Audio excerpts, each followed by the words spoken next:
सत श्री अकाल दोस्तों, ਤੁਹਾਡਾ ਫਿਰ ਤੋਂ ਸਵਾਗਤ ਹੈ 24/7 ਐਜੂਕੇਸ਼ਨ ਹੱਬ ਤੇ। मैं अमन चुग अज फिर हाजिर हाँ ਤੁਹਾਡੇ ਨਾਲ अपनी अगली वीडियो लैके जिंदा टॉपिक है ग्रेविटेशन बेस्ड MC उस क्वेश्चन। तो आज दोस्तों ਆਪਾਂ अपना अज का टॉपिक स्टार्ट करते हैं। तो स्टार्ट होने तो पहला ਤੁਹਾਡੇ ਨਾਲ एक रिक्वेस्ट है, जे ਤੁਹਾਨੂੰ वीडियो अच्छी लगे वधिया लगे तो ਤੁਸੀਂ ਇਹਨੂੰ please like the video, share the video ते चैनल नू सबसक्राइब करना ना भूलना। चलो जी, आज का अपना पहला आ रहा है वो है what is the gravitational force between two objects. दो वस्तु दे विचकार गुरुता शक्ति बल की होएगा। A option attractive at large distances only, मतलब सिर्फ वड्डी दूरी ते आकर्षक होणगियां। B attractive at small distances only, मतलब सिर्फ थोड़ी दूरी ते ही आकर्षक होणगियां। सी ऑप्शन है अट्रैक्टिव एट ऑल डिस्टेंसेस, मतलब सारी दूरियां उते आपस में अट्रैक्शन होएगी। लास्ट ऑप्शन है attractive at large distances but repulsive at small distances, मतलब वड्डियां दूरियां ते आकर्षक होणगियां पर छोटियां दूरियां ते प्रतिकूल होणगियां। तो इनका राइट आंसर जी है बिल्कुल ठीक है, जो है C option attractive at all distances. तानू ये चीज अगे भी मैं सिखाई सी कि जेडी फोर्स ऑफ ग्रेविटेशन हुंदी है इट डिपेंड्स अपॉन मासेस। हुन आपां जे मास की गल होंदी है तो जेड़ा भी ऑब्जेक्ट होएगा उनका कुछ ना कुछ मास भी होएगा। तो इस करके चाहे उन्हें छोटा है डिस्टेंस है चाहे काफी लार्ज डिस्टेंस होवे, उन्हें हमेशा फोर्स ऑफ अट्रैक्शन होंदी है जिन्हों पर कहने आ गुरुता शक्ति बल, ग्रेविटेशनल फोर्स। नेक्स्ट क्वेश्चन अपने को आ रहा है the value of g. G दा मुल की होवेगा। A option increases as we go above the earth surface, जिवें ही असी धरती की सतह तो ऊपर जाते हाँ तो इंक्रीज होता है। B option decreases as we go to the centre of earth, B option Punjabi च आपां नूं आखांगे इनदी वैल्यू घटती है जदों असी धरती दे केंद्र विच जाते हाँ, मतलब सेंटर तक जाते हाँ। निरंतर रहता है मतलब remain constant, C option. D option is more at equator and less at the north and south poles, मतलब ध्रुवां ते घट है ते भूमध्यां ते वधेरे है। इनका राइट आंसर जी हाँ आ रहा है बच्चे का आंसर वो है बी आंसर। इनका राइट आंसर है स्टूडेंट्स। क्यों तुहानू मैं सिखाया, तुहानू मैं चीज सिखाई सी कि जदों आपां अर्थ दे सेंटर ते आंदे हाँ तो इनकी वैल्यू 0 हो जाती है। बट इत्थे लिखिया है जदों आपां अर्थ दे सेंटर हल नू आ रहे हैं, हाले आ रहे हैं तो जिहड़ा ओरिजिनल वैल्यू सी 9.8 वो तो की स्टार्ट हो जाएगी, इट स्टार्ट डिक्रीजिंग। ठीक है जी। Next question a body of mass 1 kilogram is attracted by the earth with a force which is equals to 1 kilogram खुंज दा एक शरीर धरती द्वारा एक शक्ति नाल आकर्षित होता है जो इस दे बराबर है। मतलब अगर आपा कोई एक ऑब्जेक्ट लईए जिंदा मास 1 किलोग्राम है तो कितनी फोर्स अर्थ वाल नू अट्रैक्ट होएगा। तो सिंपल जा है वेट कितना हुंदा है m इंटू जी, m दी वैल्यू 1, g दी वैल्यू 9.8 ता कितना हो गया 9.8 न्यूटन। हुण इत्थे आपां वेट नहीं निकाल रहे, की निकाल रहे फोर्स निकाल रहे हैं, इस करके आप इत्थे फोर्स लिख देवांगे। ठीक है जी। 9.8 अपना ए ऑप्शन राइट आंसर आएगा। नेक्स्ट क्वेश्चन गेंद ऊपर सुट्टी जाती है तो G दी वैल्यू कितनी होगी? 0, positive, negative, negligible. If a ball is thrown upward, the value of G will be। ਜਦੋਂ ਆਪਾਂ ਕੋਈ ਵੀ ਚੀਜ਼ ਨੂੰ ਅਰਥ ਦੇ ਉੱਪਰ ਵੱਲ ਨੂੰ ਸੱਟਾਂਗੇ ਤਾਂ ਇਹਦਾ ਆਂਸਰ ਆਏਗਾ G ਦੀ ਵੈਲਿਊ ਨੈਗੇਟਿਵ ਬਣ ਜਾਂਦੀ ਹੈ। ਬਿਕੋਜ਼ ਜੇ ਮੰਨ ਲਓ ਆ ਅਰਥ ਹੈ, ਜੇ ਕੋਈ ਚੀਜ਼ ਇਸ ਵੱਲ ਨੂੰ ਆ ਰਹੀ ਹੈ ਤਾਂ ਉਹਦੀ ਵੈਲਿਊ ਕੀ ਲਵਾਂਗੇ? ਹਮੇਸ਼ਾ ਪੋਜ਼ਿਟਿਵ। बट जे अर्थ तो ऊपर वाल ਨੂੰ ਜਾ ਰਹੀ है तो उनकी वैल्यू कितनी हो जाएगी? नेगेटिव हो जाएगी। क्यों? वो अर्थ दे अगेंस्ट हो रहा काम। नेक्स्ट क्वेश्चन अपने को आ गया, द ग्रेविटेशनल फोर्स causes गुरुत्वा शक्ति बल ਦਾ ਕਾਰਨ ਬਣਦੀ ਹਨ। ਉਹਦੇ ਨਾਲ ਕੀ ਚੀਜ਼ ਹੁੰਦੀ ਹੈ? पहली ऑप्शन है हाइट्स ऑफ द सी, मतलब ਜਿਹੜੀ ਸਮੁੰਦਰ ਦੇ ਵਿੱਚ ਲਹਿਰਾਂ ਉੱਠਦੀਆਂ ਨੇ ਉਹ ਆਉਂਦੀਆਂ ਨੇ ਇਹਦੀ ਵਜ੍ਹਾ ਨਾਲ। ਸੈਕਿੰਡ ਮੋਸ਼ਨ ਆਫ ਮੂਨ, ਚੰਦਰਮਾ ਦੀ ਗਤੀ ਹੁੰਦੀ ਹੈ ਇਹਦੀ ਵਜ੍ਹਾ ਨਾਲ। ਸੀ ਇਹਨਾਂ ਵਿੱਚੋਂ ਕੋਈ ਨਹੀਂ। D both A and B। ਤਾਂ ਇਹਦਾ ਸਿੱਧਾ ਜਿਹਾ ਆਂਸਰ ਬਣੇਗਾ ਬੋਥ A and B। Force, gravitational force ਦੀ ਵਜ੍ਹਾ ਨਾਲ ਹੀ ਮੂਨ ਤੇ ਜਿਹੜਾ ਆਪਣਾ ਸੀ ਦਾ ਵਾਟਰ ਹੁੰਦਾ ਹੈ, ਸਮੁੰਦਰ ਦਾ ਪਾਣੀ, ਉਹਨਾਂ 'ਚ ਕੀ ਹੁੰਦੀ ਹੈ? ਕਾਫੀ ਗ੍ਰੈਵਿਟੇਸ਼ਨਲ ਫੋਰਸ ਆਫ ਅਟਰੈਕਸ਼ਨ ਹੁੰਦੀ ਹੈ। ਇਸ ਕਰਕੇ ਸਮੁੰਦਰੀਆਂ ਜਿਹੜੀਆਂ ਲਹਿਰਾਂ ਹੁੰਦੀਆਂ ਹਨ ਰਾਤ ਨੂੰ ਕਾਫੀ ਸਪੀਡ ਨਾਲ ਉੱਠਦੀਆਂ ਨੇ। ਠੀਕ ਹੈ ਜੀ। ਤੇ ਇਸ ਵਜ੍ਹਾ ਨਾਲ ਵੀ ਹੁੰਦਾ ਬਿਕੋਜ਼ ਜਿਹੜਾ ਚੰਦਰਮਾ ਹੈ ਉਹ ਆਪਣੀ ਅਰਥ ਦੇ ਆਲੇ ਦੁਆਲੇ ਕੀ ਹੁੰਦਾ ਰਹਿੰਦਾ ਹੈ? ਆਪਣਾ ਰੋਟੇਟ ਹੁੰਦਾ ਹੈ। Next question is the mass of the body on moon is 40 kilogram. मतलब किसी शरीर ਦਾ ਚੰਦਰਮਾ ਤੇ 40 किलोग्राम पुंज है। What is the weight on earth? ਉਸ ਦਾ ਧਰਤੀ ਤੇ ਭਾਰ ਕਿੰਨਾ ਹੋਊਗਾ? ऑप्शंस ने 240 kilogram, B option 392 Newton, C 240 Newton, D 400 kilogram. तो तुसी इत्थे दोस्तों एक गल दा ध्यान रखना है कि इत्थे आपां निकालना है उस ऑब्जेक्ट दा वेट ऑन अर्थ ते वेट दे SI यूनिट्स की हुंदे ने? न्यूटन्स हुंदे ने। ठीक है जी। तो तुसी पहली तो ये चीज ध्यान रखनी है किहड़ी चीज एक्यूरेट हो सकती है इत्थे। ਤੇ ਜੇ ਮੈਂ ਤੁਹਾਨੂੰ ਅੱਗੇ ਸਿਖਾਇਆ weight ਹੁੰਦਾ ਹੈ m into g। m ਦੀ ਵੈਲਿਊ ਆ ਹੁੰਦੀ ਹੈ, g ਦੀ ਵੈਲਿਊ 9.8 ਹੁੰਦੀ ਹੈ।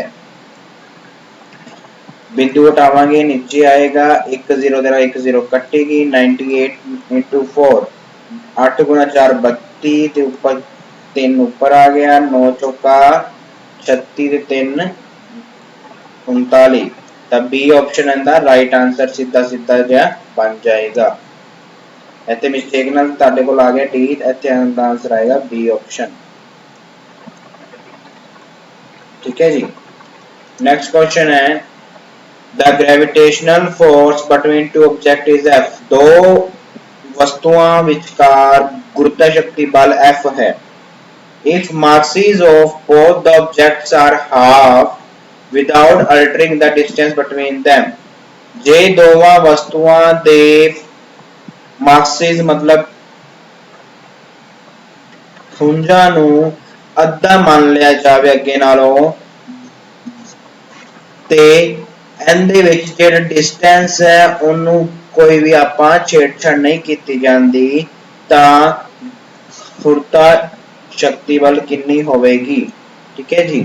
ग्रेविटेशनल फोर्स सीधी जी मेन चीज है F की हुंदा है G is the gravitational constant m1 m2 by r square।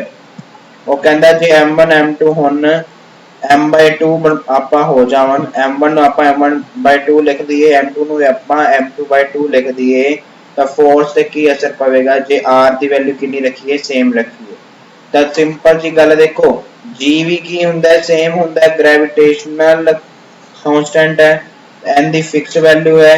R भी इत्थे हिलाया नहीं तो तुसीं सीधा लिख लो F किंदे इक्वल है m1 m2 दे, बिकॉज बाकी जेड़े भी दो सी उन्हां दा कुछ रोल नहीं सी। ਹੁਣ ਜਿਹੜਾ f new बन गया f new ਉਹ ਕਿੰਨਾ ਬਣ ਗਿਆ ਅੱਗੇ ਨੂੰ ਅੱਧਾ ਮਾਸ ਹੋ ਗਿਆ ਤਾਂ m1/2 into m2/2 ਹੁਣ m1 into m2 ਕਿੰਨਾ ਹੁੰਦਾ f ਹੁੰਦਾ ਹੈ ਤਾਂ ਇਜ਼ ਇਕੁਅਲ ਟੂ f ਆ ਗਿਆ 2 into 2 ਕਿੰਨਾ ਹੋ ਗਿਆ 4 ਤੇ f new ਕਿੰਨਾ ਹੋ ਗਿਆ अपने कोल f/4 ਅੱਗੇ ਨਾਲੋਂ ਕਿੰਨਾ होगी 1/4 हो गई है ये ऑप्शन अंदर राइट आंसर आएगा कुछ का आंसर भी ठीक आ रहा है जी। चलो जी नेक्स्ट क्वेश्चन है अपने कोल the distance between two objects is become 6 times more than the usual distance ਜੇ ਦੋ ਵਸਤੂਆਂ ਵਿਚਕਾਰ ਆਮ ਦੂਰੀ ਨਾਲੋਂ ਦੂਰੀ 6 ਗੁਣਾ ਵਧੇਰੇ ਬਣ ਜਾਂਦੀ ਹੈ ਤਾਂ f ਕਿੰਨਾ ਬਣੇਗਾ force of gravitation ਕਿੰਨੀ ਬਣੇਗੀ ਹੁਣ अगेन ਅੱਗੇ m1 m2 ਕੀ ਕੀਤਾ ਸੀ ਆਪਾਂ ਅਲੱਗ-ਅਲੱਗ ਕੀਤੇ ਸੀ ਇੱਥੇ ਉਹ ਕੀ ਰਹਿਣਗੇ सेम ਮੰਨੇ जाएंगे ਤਾਂ ਸਿੰਪਲ ਲਿਖ ਲਓ f ਕਿੰਨਾ ਹੁੰਦਾ ਹੈ 1/r² ਬਿਕੋਜ਼ m1 m2 ਕੀ ਨੇ ਸੇਮ ਰਹਿੰਦੇ ਨੇ g ਦੀ ਵੈਲਿਊ ਵੀ ਸੇਮ ਰੱਖੀ ਗਈ ਹੈ ਹੁਣ ਕਹਿੰਦਾ ਅੱਗੇ ਨਾਲੋਂ r ਕਿੰਨਾ ਹੋ ਗਿਆ 6 ਟਾਈਮ ਹੋ ਗਿਆ ਤਾਂ ਇੱਥੇ 6r ਦੀ ਹੋ ਜਾਏਗਾ r ਦਾ ਅੱਗੇ r ਦਾ ਹੋਲ ਸਕੁਆਇਰ ਸੀ ਹੁਣ 6r ਦਾ ਹੋਲ ਸਕੁਆਇਰ ਤਾਂ ਕਿੰਨਾ ਆ ਜਾਏਗਾ 1.36 r²। ਹੁਣ 1/r स्क्वायर दी वैल्यू कितनी है फोर्स न्यू फोर्स कितनी होगी अपने कोल 1/36 into 1/r² which means f मतलब ये अगे नालों कितनी होगी 1/36 टाइम्स हो जाएगी D option right answer. Next question है Newton's law of gravitation applies to Newton दा लॉ ऑफ ग्रेविटेशन किंदे ते नियम लागू होता है पहली ऑप्शन है सिर्फ छोटे वस्तुओं ते बी सिर्फ प्लांट्स ते पौधों ते सी सारे शरीरां ते भावें उन्हां दा आकार कुछ भी होवे डी सोलर सिस्टम लई तो सीधा जो आंसर है जी तुहानू अगे भी सिखाया फर्स्ट अपना ही आ रहा see it occurs in all the objects irrespective कि उन्हां दे विच कितना आकार होवे।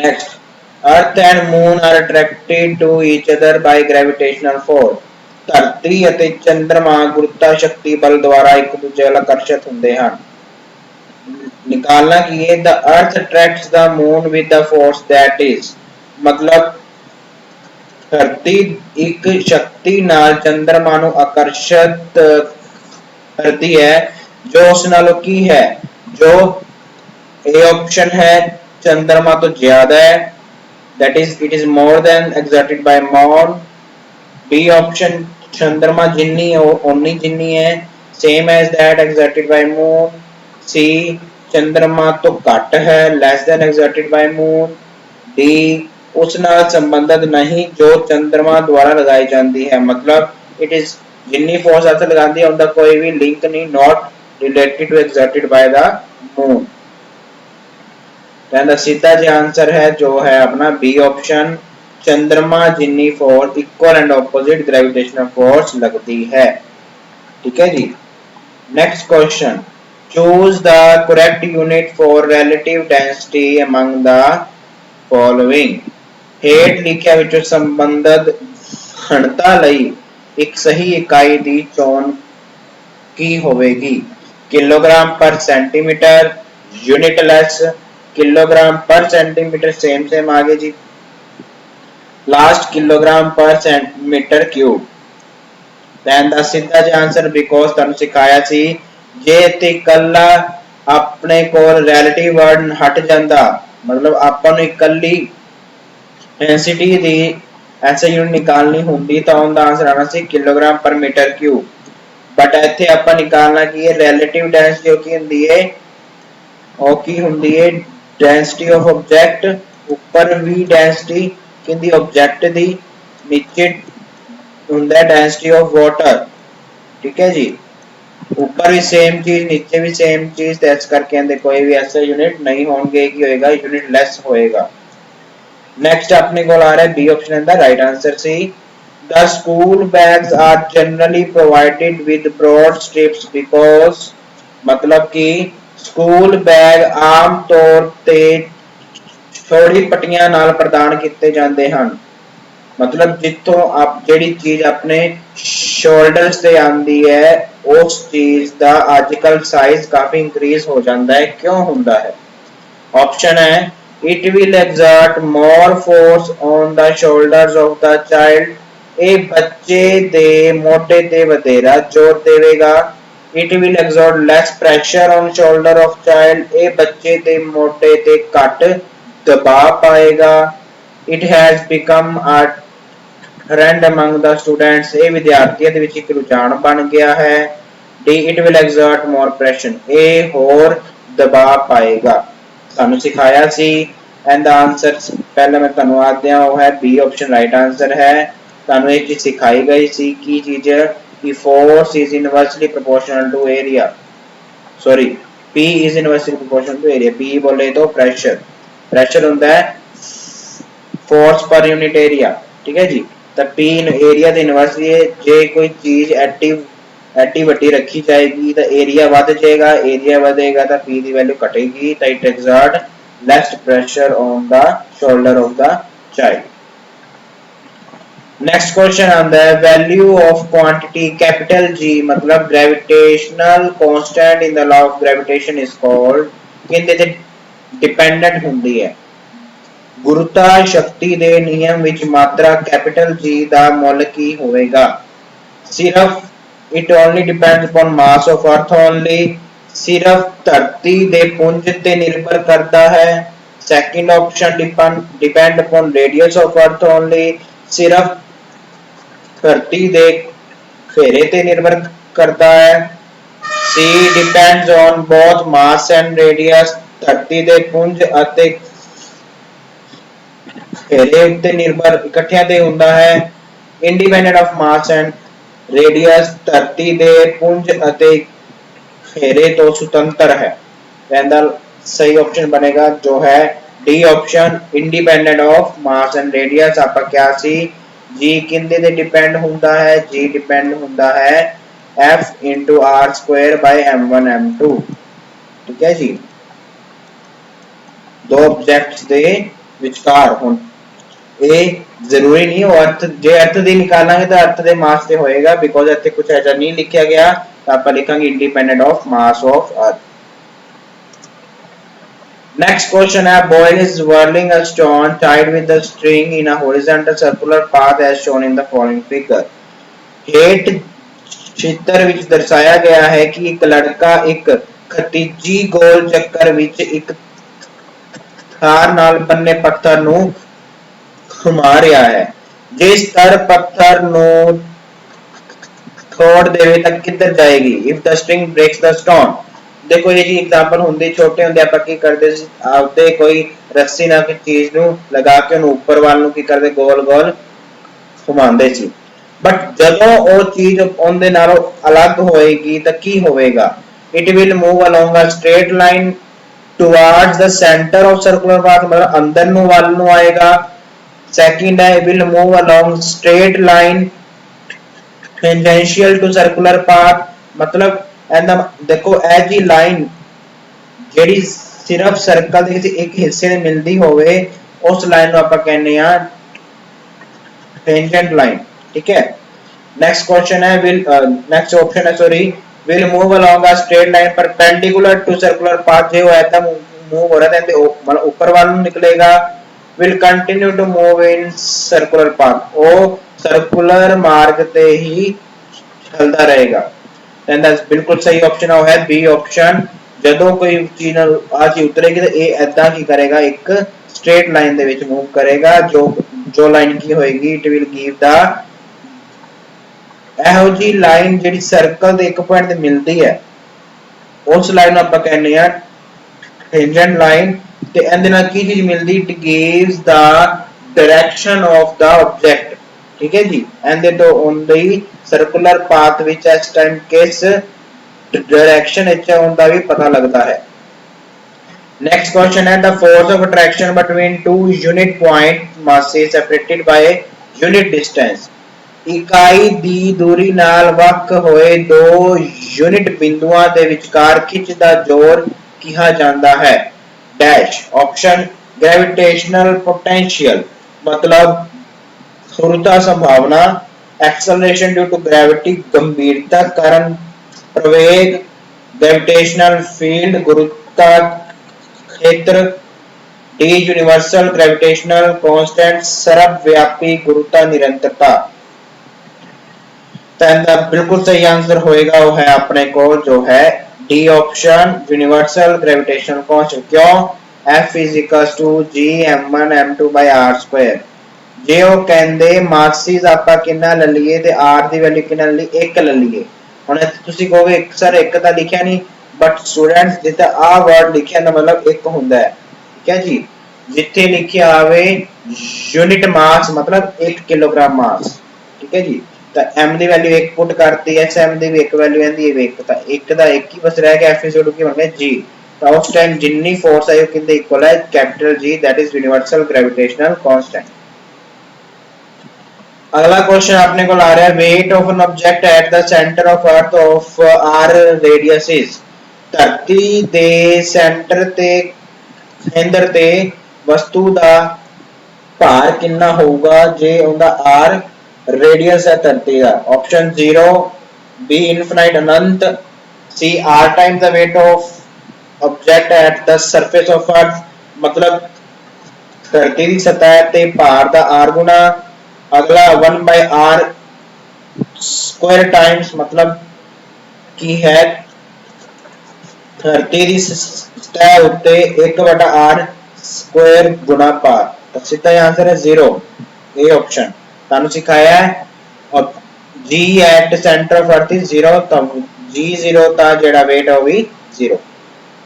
नेक्स्ट क्वेश्चन है object weighs 10 newton in air. एक वस्तु का भार हवा विच 10 न्यूटन है when immersed fully in water. जदों पानी विच पूरी तरह लीन हो जाती रख देंगे आ तां इहदा भार सिर्फ 8 न्यूटन बच जाता है। It weighs only 8 newton then the weight of liquid displaced by the object will be. वस्तु द्वारा विस्थापित पानी का भार कितना होवेगा। तो सीधा जो है तानु सिखाया सी अंदर लगेगा Archimedean principle. Weight of water displaced कितना कितना 8 newton is equals to upward force कितनी लगती है उनदे ते। ठीक है जी, हुन आपां कहने आ अप थ्रस्ट या हाइएंड फोर्स बट इत्थे कितना निकल कितना लिक्विड बाहर निकलेगा जे 8 न्यूटन उनदा वेट सी जदों आपां लिक्विड दे विच रख दिए तां बाकी ने अंदर कितना आया 2 न्यूटन दा मतलब 2 न्यूटन दा लिक्विड बाहर निकलिया सी। जितना अंतर आएगा उतना की होएगा लिक्विड बाहर आएगा। Next even though stone also attract the earth to itself but earth does not move by। ਭਾਵੇਂ ਪੱਥਰ ਵੀ ਧਰਤੀ ਨੂੰ ਆਪਣੇ ਵੱਲ ਖਿੱਚਦਾ ਹੈ ਬਟ ਉਹ ਹਿਲਦੀ ਨਹੀਂ। ਐਂਡ ਦਾ ਰੀਜ਼ਨ ਕੀ ਹੈ because of greater mass of earth। धरती दे विशाल समूह दे कारण ऐसे वर्ड सॉरी रॉन्ग लिखी गया इत्थे आएगा समूह वर्ड नहीं आएगा इत्थे आएगा पुंज आएगा इत्थे पुंज। ठीक है जी, इत्थे वर्ड आएगा पुंज आएगा। Next because of lesser mass of stone मतलब पत्थर दी पत्थर दे पुंज की मात्रा घट होने करके। नेक्स्ट क्वेश्चन है नेक्स्ट है पत्थर नाल कीती गई मतलब force exerted by stone is less मतलब जिन्नी फोर्स स्टोन लांदा है वो अर्थ नालों घट है। Force exerted by earth is large earth JD force लांदी है ज्यादा लांदी है। जैसा सीधा जो आंसर है जी वो है अपने को because of large mass of earth. Earth दा जेड़ा मास है वो काफी विशाल है। Next question weight of an object has SI unit of weight दे ऐसे यूनिट की होंदे ने newton kilogram newton per kilogram kilogram per newton. एक वस्तु दे वजन दी एसआई यूनिट इकाई की होएगी। तो सीधा आंसर है Newton because weight is equal to mass into acceleration because m into g ਹੁੰਦਾ है ਤਾਂ F ਦੇ ਜੇ ਨਿਊਟਨ ਹੈ ਤਾਂ weight ਦੇ ਵੀ ਕੀ ਹੋਣਗੇ ਨਿਊਟਨ ਹੋਣਗੇ। Next question SI unit of pressure are newton per metre square, pascal, newton metre या ए एंड बी बोथ। हवा की इकाई की है न्यूटन पर मीटर स्क्वायर ते बी ऑप्शन भी सही है ते डी ऑप्शन राइट आंसर है बिकॉज ये हुंदा है प्रेशर हुंदा अपने कोल force per unit area force की वैल्यू न्यूटन ए दी मीटर स्क्वायर ये भी ठीक है। ऐसा एक और नाम है जिन्हें कहने हैं pascal PA। Pressure at a point in a liquid is तरल दे एक बिंदु ते कितना दबाव हुंदा है। सेम इन ऑल डायरेक्शन सारियां दिशावां विच इक्को जिहा, ग्रेटर इन अपवर्ड डायरेक्शन ऊपर वाल दी दिशा विच वधेरे, ग्रेटर इन डाउनवर्ड डायरेक्शन मतलब हेठा दिशा वाल वध हुंदा है या उपरोक्त विचों कोई भी नहीं। तो सीधा आंसर है same in all the direction. ठीक है जी। This law is also known as Pascal law. Pascal ने क्या सी जदों भी लिक्विड दे विच किते भी आपां जदों आपां प्रेशर निकालदे आ तो हर एक बिंदु ते की हुंदा इक्को वर्गा लगेगा इन all the directions. An object having wait 15 kilo on moon किसी वस्तु का जिसका भार चंद्रमा पे 15 किलोग्राम है calculate its weight on earth धरती ते कितना भार होएगा। ਇਹੋ ਜਿਹੇ ਕੁਐਸਚਨ ਤੁਹਾਨੂੰ ਅੱਗੇ ਵੀ ਦੋਸਤੋ ਕਿਹਾ ਐਗਜ਼ਾਮ ਵਿੱਚ ਇੰਪੋਰਟੈਂਟ ਆਉਂਦੇ ਹੈ। ਤੁਹਾਨੂੰ ਪਤਾ ਹੈ weight on moon is 1/6 of weight on earth। ਹੁਣ अर्थ ਦਾ ਨਿਕਾਲਣ ਦਾ ਉੱਪਰ ਹੋ ਜਾਏਗਾ 6 ਗੁਣਾ weight of moon अपना आंसर बन जाएगा weight on earth।